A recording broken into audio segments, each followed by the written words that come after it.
'Twas the Christmas Eve shift at Firehouse 1, and the day had been quiet, not one single run.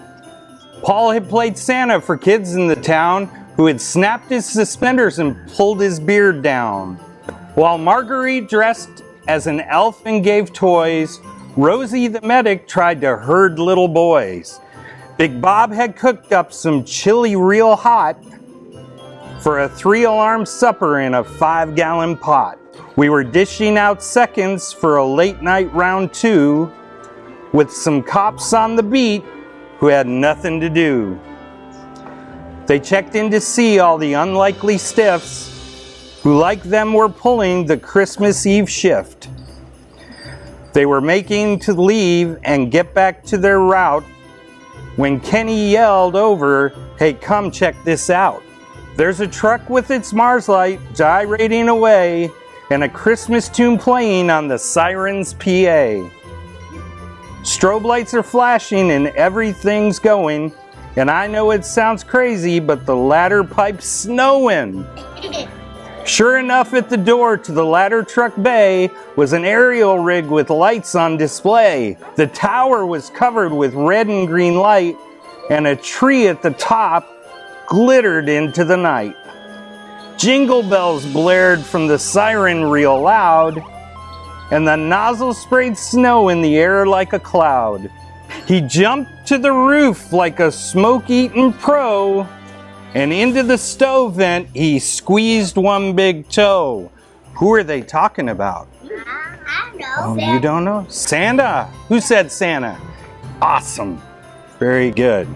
Then he stuffed all the rest of himself down there too, and we ran to the kitchen to see what he'd do. When he fell on the stove in his red turnout gear, the grin on his face nearly stretched ear to ear. There was soot in the wrinkles that framed his blue eyes, and his ash-colored beard made him look old and wise. "That smells like fine chili. Could I have a taste? Dispatch has been running me, no time to waste." Before we could answer, he finished it all. Then the alarm went off. It was time for a call. Oh no, that's right. We jumped in our boots as we'd all done before, but a Christmas Eve call was different for sure.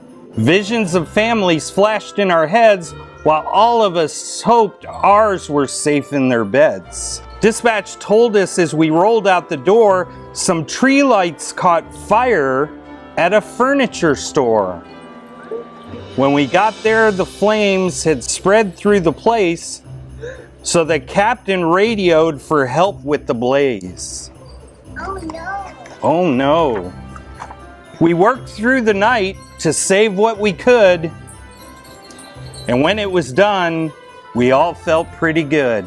The storefront was gone, but we saved the warehouse, and no one was injured, not even a mouse.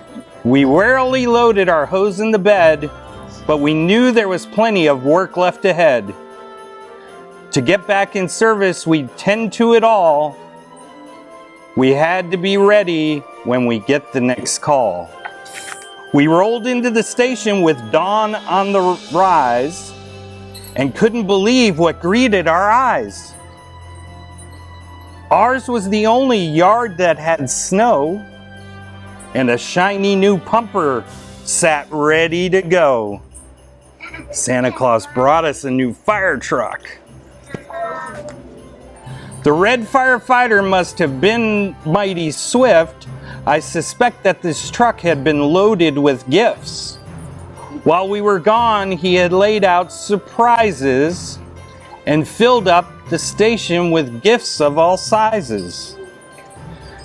There were new socks for Louie, whose feet always stunk. For all of her books, Rosie got a new trunk. Eddie and Paul got laptops and games, and a case of car wax was a big thrill for James. And there in the rec room, the whole company found new lounging chairs and a flat screen TV, just like that one. The bill for the cable was paid for the year with 200 channels. What fights we will hear. Dog tired and dirty, we couldn't turn in. There was too much to look at, too much to take in. So we broke out the grill and cooked up some steak. We had pulled Christmas shift. It was our lucky break. Of course, the lieutenant had work left to do.